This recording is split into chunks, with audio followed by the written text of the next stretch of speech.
Welcome to Unleash Your Inner Goldilocks, How to Get It Just Right. Thank you so much for joining us for another insightful and exciting conversation about how to get an aspect of life just right. As humans, we are so attached to how we look, and how we feel is an extension of how we look. And you know the old adage, when you look like $1,000,000 and you believe you look like $1,000,000, then you feel like $1,000,000 and you show up in that place of power and that place of self-worth. Today, we're going to be talking about hair and hair care. And as we go through different stages of life, what happens to hair? And as innocuous as one might think hair is, how does that tie to our entire personality persona and the power with which we show up, or the power we think we lose as life goes through its ebbs and flows? And to have this conversation with me is Stephanie Johnson, joining us from the Washington, D.C. area. Stephanie, welcome. Welcome to Unleash Your Inner Goldilocks, and cannot wait to hear the wealth of knowledge and insight you have in terms of hair health, hair care, and all of that goes to the heart of personality and quality of life.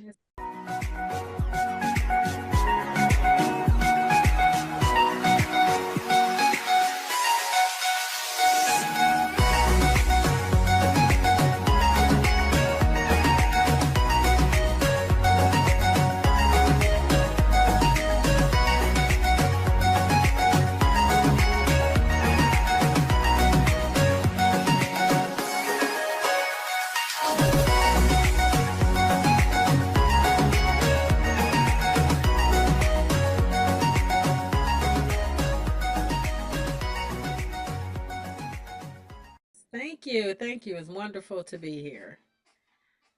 So as we get started, Stephanie, talk to us a little bit about how you got into the hair salon, hair care industry. And as you have grown into it, how it has helped shape you, because you're more than, what you do is more than just hair, right? So talk to us. Well, I've been a licensed cosmetologist since my teenage years. I graduated high school, went straight to beauty school. Um, when I hit my early 30s, around late 20s, early 30s, I started to uh, have develop a condition, a chronic condition, which was Crohn's disease, and I was suffering a lot. Well, they got things under control and they put me on a oral chemotherapy, and that began to make my skin really dry, crack, and my hair was very brittle, and I was starting to bald, and so I had to wear a wig.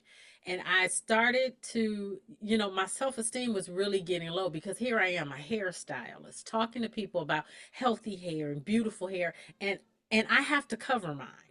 And I began a quest. I sought out a holistic formulator to use natural products to maybe get my hair to grow back, because remember, this is an oral chemotherapy. I wasn't getting it infused, so I was like, there's got to be a way I can get this under control. And because of that experience that I had, I decided to go to trichology school, and I became a trichologist.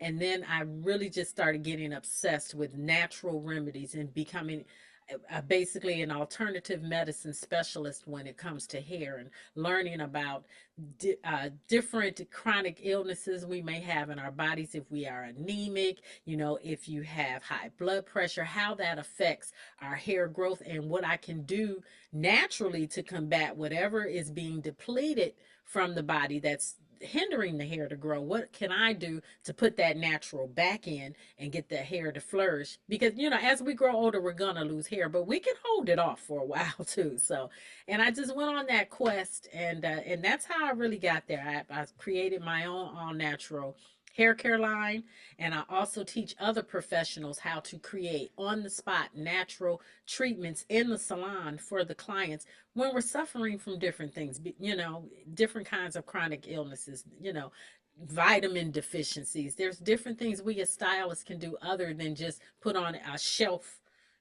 shampoo, or use a shelf conditioner. We can actually talk to our clients and mix up certain natural ingredients to help them move along and keep that hair as healthy as possible. That is such a important conversation that is overlooked because Yes. people don't realize how much toxicity is contained in the products we are putting on our head and our hair and our faces, right? And it is causing illnesses. They are carcinogens. I love how you are looking at hair care as part of overall wellness and healing and natural, going back to Mother Nature and nature's gifts. Talk to us a little bit about what changes are you seeing in your clientele as they get used to using natural products and healing from within, because Mother Nature has all the answers we need. We don't need chemicals. Correct. And what I'm finding is, I have to duplicate myself because my clients, I can sit here like just last week I sit and I made a lot of products that I just use just for shelf. Now, I will do custom blend for you, but there's certain things that, hairdressers and little growth oils that I can make that I put on my shelf for my clients. And it's like I stay all day making it, and it's I make it by hand in small batches. I fill up my shelves and it just goes out so fast, like I can't keep up with it. And so I'm looking to, the first thing I need to do is I need to duplicate myself because the customers are loving it. Like the shelf products does not give the same results as when something is naturally blended, and clients are catching on to that, and then they're telling their friends, and I can't keep up with the demand sometimes. And so that's why I created my program, the holistic hairstylist, where I teach other professionals. It's a 6 week intense program, and they'll end up being certified as a holistic scalp specialist when I'm finished, when they finish the program, because I have to be able to duplicate myself. Women are looking for this. It is in such huge demand, and sometimes I can't keep up. It's as far as production of the products, and every week they want to come in and get a treatment. Like, well, can I get that hot oil and aloe you made for me, or and I whip up something, and they do see the difference. They see how natural ingredients as opposed to synthetic materials and synthetic ingredients that are in most of the shelf products, the difference how it makes the hair feel. Even something as simple as putting a filter on your shower and removing the impurities from our regular tap water will make a huge difference on how your hair reacts. And so, the people, they really love it. The clients love it, and it's catching on. It really is. What you're doing is not just looking good and feeling good, it is actually going to the heart of health and wellness. How does it make you feel that you started off as a beautician with a salon, and here you are transforming lives in such meaningful ways? And it is not a profession people think that could have the kind of impact a doctor could have, right? Well, I mean, I feel so very blessed. I feel like this is why God, this is the purpose that God made me for, is to really just encourage and help enlighten women and uplift women, be an encourager. And this is just a part of my journey of what my purpose is, because like I said, I suffer too. It's not, I'm not doing this and saying, oh, this can be done and that can be done. And I did not experience it myself. This all came out of my own pain, this journey. But I do believe it's always been my purpose to help women feel and look as good as they possibly can. And I'm very passionate about that, because we're such nurturers, and we give so much to everyone else, and we don't give back to ourselves.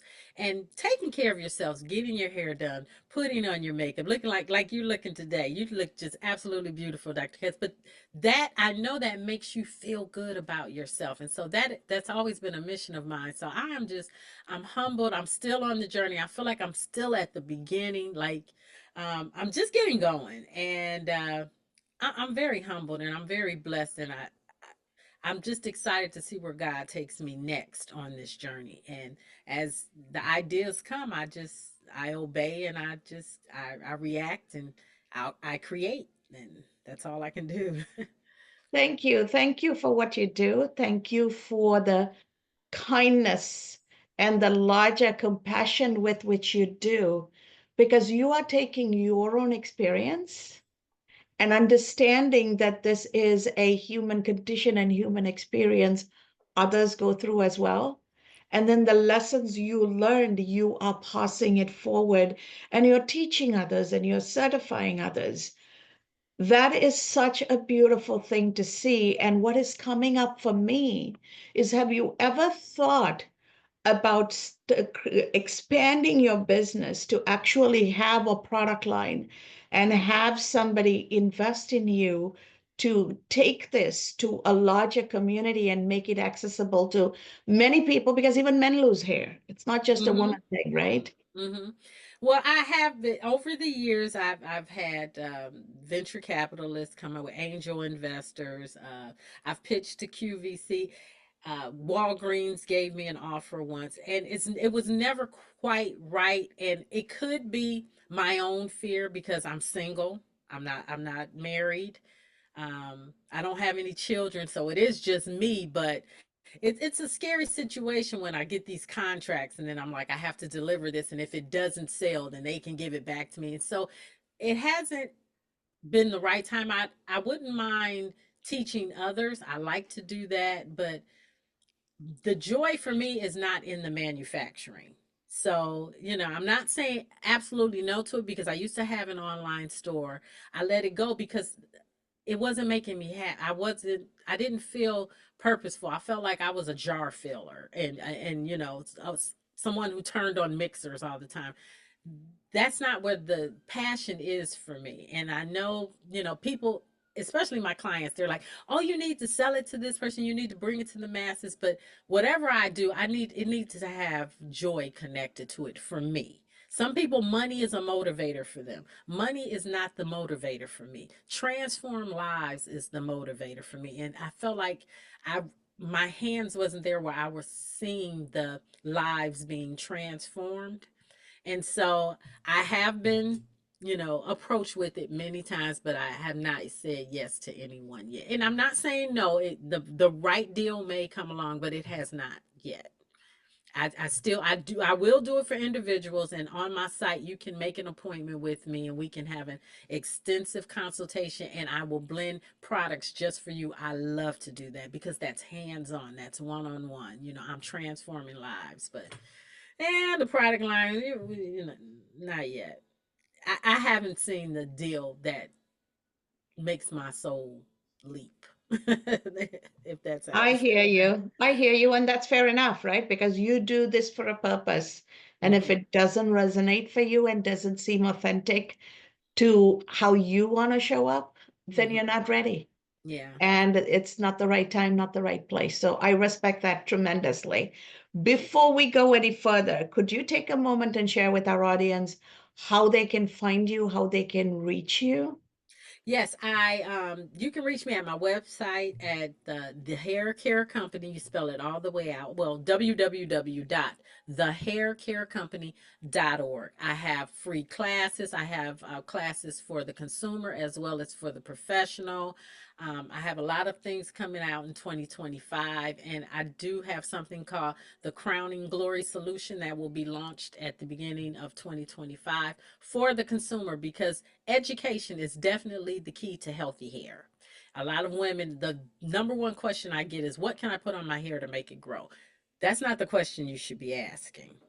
You should be asking, what do I need to allow my hair to thrive? And that's what I teach you. I teach you how to figure out what's right for you. I teach about toxins, I teach about ingredients. So there will be a course, and it's going to be really inexpensive, but I want women to be educated. So you can come to thehaircarecompany.org, check out what I have. I have all of my social media links are there, so I won't have you don't have to write down everything. If you go to thehaircarecompany.org, you'll get all the information you need. Click around, read some articles, and just visit, and you'll find that you can learn quite a few things. Thank you so much, Stephanie. I would love to open this up to a live audience because I know there are questions ready to be asked. Yeah, Go, definitely. Robin. Let's Yeah. go for it. This has been a wonderful conversation. I'm really impressed with the fact that you are very clear within yourself about what you're all about, and that these big names would come to you, and you would kind of maybe try it out a little bit and just say, this is not who I am, it's not what I'm about, and that you would stay true to your North Star in doing what you're doing. That's really and very impressive. I am often curious about some of the external challenges and also internal challenges that people face when they are trying to do some new thing. Like I would have no idea how to even begin to even think about what do you do for your hair, and so in creating a physical product. So I'm wondering, uh as you were going into this venture, what were some of the external challenges and then internal challenges that you faced, and how you dealt with them? Well, let's see. An external challenge, of course, bottles and labeling and how do I get that done. Learning that, it was more than just being educated as far as a trichologist with the natural ingredients. I had to learn business, and for a hairstylist, we're all about the beauty, making people look beautiful. I'm not thinking about marketing. I'm not thinking about packaging and things like that. So that external was, I had to seek out how to learn how to run that side of the business. Internal, I'm not even gonna say internal as far as inside of the business, but inside of me was the doubt. You know, that was my biggest challenge, is me continuing to speak to myself and say, you are worthy, you are good enough, you have been doing this for a long time, and you are the expert. You get that uh, imposter syndrome. And I still have to remind myself, I've been at this game 35 years. Like, you are an expert, so don't second guess, when I have an idea and I put ingredients together, and if it does fail, okay, you've just learned something at the same time. So for me, that, if you want to talk about internal, that's internally inside of me. I didn't know if you meant internal inside of the business or within myself. Did I answer your question? Yeah, yes, it was internal to yourself, and you answered Okay. it correct. You answered it beautifully. So thank you so much. What an amazing question, Robin. And I am so glad you went there, Stephanie, because change always has to come from the inside out, from within each of ourselves. And you do not look old enough to have been at this for more than 30 years. So, Thank congratulations. you. Whatever you're doing is working, right? You are your message. You are the embodiment of what you do. What advice do you have for not just women, but for people in terms of hair and health and feeling and looking good so that each of them can show up in their place of power and therefore give themselves a chance to live their purpose? As far as hair and health, you have to take control. You can't look for someone else to be your answer. Just like I said earlier, education is the key to healthy hair, but education is the key to just about everything. You can't, even if you have a hairstylist, don't just depend on your hairstylist to make your hair beautiful. You need to educate yourself. You're going to the store, you're buying these products, you have no idea what some of these ingredients can possibly do to you, and you don't take the time to learn about it. So my thing would be, my advice would be to educate yourself and make sure that you take control of your own hair health. And that goes for health care. Even a doctor tell you, I need your help. Even me as a hairstylist, I need the consumer's help, and I can't get the help if you're looking for me to do all of the heavy lifting. So take the time, learn a little, and just like with me offering the class, that I'm trying to make that the norm, that you at least get a little bit of education about how your hair works. And that way you can assist the professional who's in your life to keep your hair healthy. A lot of times, you know, I can do a great job, but I don't know what you're doing at home. And if you're doing things at home that are very damaging to your hair, there's nothing that I can do that's going to save that. But so I need you, I would say get educated in whatever it is, if it's your health. Don't just rely on your doctor. You can't say, well, I have diabetes, I'm going to take insulin or whatever it is that you take and then go eat a cake. You have to take control and educate yourself and learn what what you need to stay healthy. That is such a powerful message, especially as we go into the holiday season, right? Be Mm-hmm. very, very careful what you introduce into yourself, because ultimately we are all a product of what we consume. Whether we consume it as food, whether we consume it as knowledge, whether we consume it as information, Mm-hmm. we are what we consume. And that is exactly what you're saying. Don't rely on the professional because they can only do so much. You're in control of what goes into you, what you consume, and therefore be mindful. So, what a beautiful message as we wrap this episode for not just for today, but for the year. So, thank you so much, Stephanie. It has been an absolute joy.